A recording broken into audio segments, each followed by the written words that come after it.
Welcome back, dear friends. I honored that you've chosen to join me again in this sacred space of introspection, growth, and awakening. Today we turn to a powerful and pressing question, one that many of us face daily, whether we're on the path of inner cultivation or simply trying to survive in a chaotic world. How do we remain unshaken by external circumstances? How can we hold our center, keep our peace, and stay rooted in our truth, even when the world around us is spinning with noise, criticism, conflict, and uncertainty? In a world filled with distractions, temptations, and emotional turbulence, it's no small feat to remain calm and steady. Someone cuts you off in traffic, and anger rises. A friend disappoints you, and resentment takes over. A piece of news rattles you, and suddenly, fear consumes your day. If we are not careful, we live like this, pulled and pushed by every stimulus. It's exhausting, it's reactive, and it's not necessary. So today, we draw wisdom from one of the greatest spiritual teachings in history, words passed down through centuries, still alive with relevance, the profound insights of a revered spiritual master who reminded us that true practice is not about hiding from life, but facing life with equanimity. That inner strength is not shown in how long you sit in meditation, but in how little you are disturbed by what others say or do. Let's begin with a story. A young man approached a master and said, "I want peace, but people around me are so difficult. My boss is unreasonable. My parents don't understand me. My friends gossip.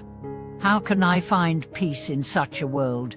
The master smiled and replied, "Find peace within, and the world cannot disturb you." That's the essence. Peace is not something we create by fixing the world. It's something we uncover by mastering our mind. When the mind is steady, the world cannot shake you.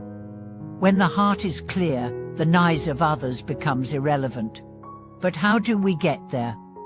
The answer lies in training not of the body, but of the mind. Training not to avoid difficulty, but to become so anchored in awareness that difficulty becomes your teacher, not your enemy. Let's break this down through lived experience. Think of the last time you were deeply triggered. Maybe someone insulted you. Maybe a plan fell apart. Maybe someone you trusted betrayed you. What happened inside you? Did your heart race? Did your chest tighten? Did your thoughts spiral? That is the moment of practice. Not when you're on the cushion, not when you're chanting, but right there in the heat of the moment. Most of us either react or suppress. We explode or we avoid. But there's a third way: witness. When a difficult moment arises, become the observer. Feel the emotion, but don't identify with it. Notice the thoughts, but don't believe them. Observe the sensation in your body. Take a breath. Ask yourself, who is aware of this anger?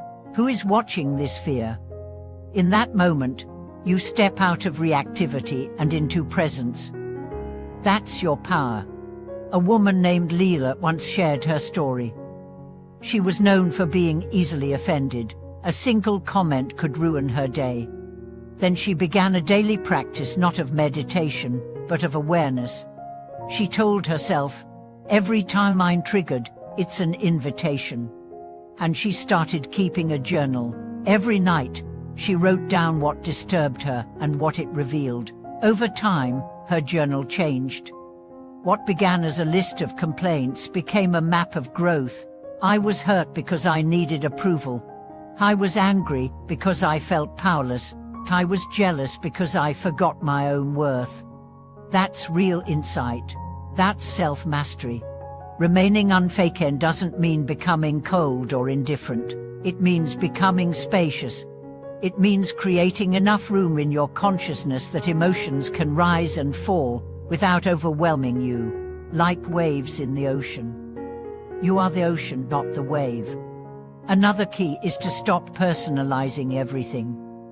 Not everything that happens is about you. Someone is rude not because you're unworthy, but because they are hurting. Someone leaves you not because you're unlovable, but because they have their own path.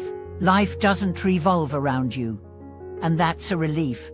When you stop taking everything personally, you gain freedom, the freedom to see clearly, respond wisely, and live peacefully. There's an ancient teaching, praise and blame, gain and loss, pleasure and pain. These are the winds of the world. The one who is steady is like a mountain. Let the winds blow, the mountain does not move. That's your practice. Be the mountain. Let the world blow, but don't lose your roots. Let me give you a practical method. It's called 3 breaths of awareness. Whenever you feel disturbed, pause. Take 1 deep breath and say to yourself, "This is happening."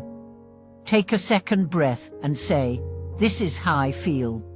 Take a 3rd breath and say, "This too will pass."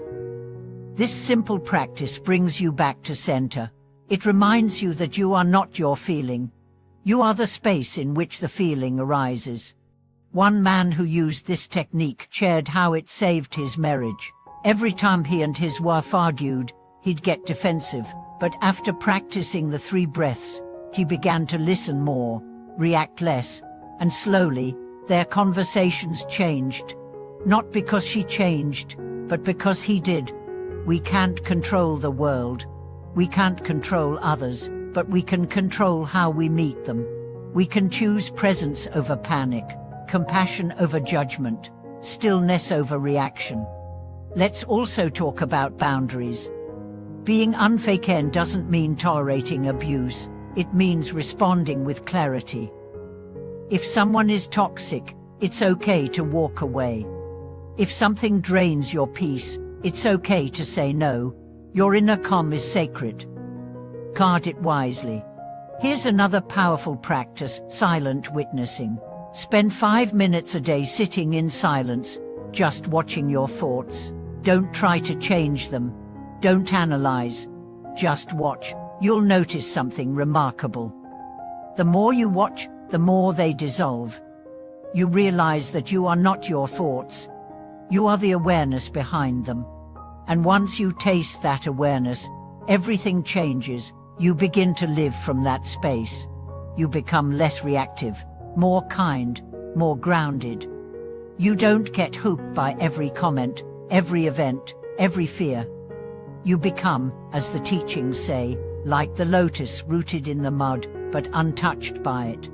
There's a story of a monk who was insulted publicly. People expected him to lash out, but he simply bowed and walked away. Later, someone asked, "How could you remain so calm?" But he smiled and said, "I saw his anger as a gift. I just chose not to accept it." That's your power.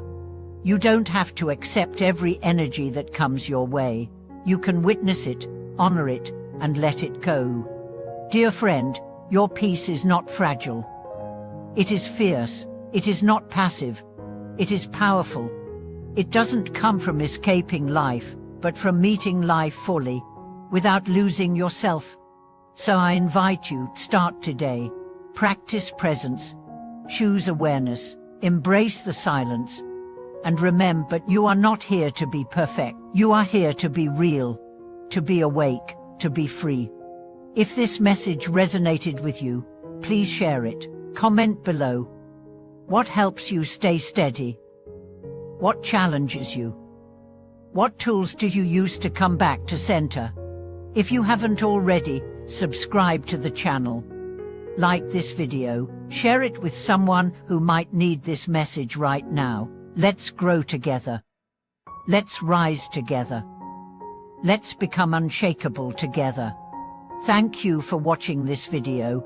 See you in the next one.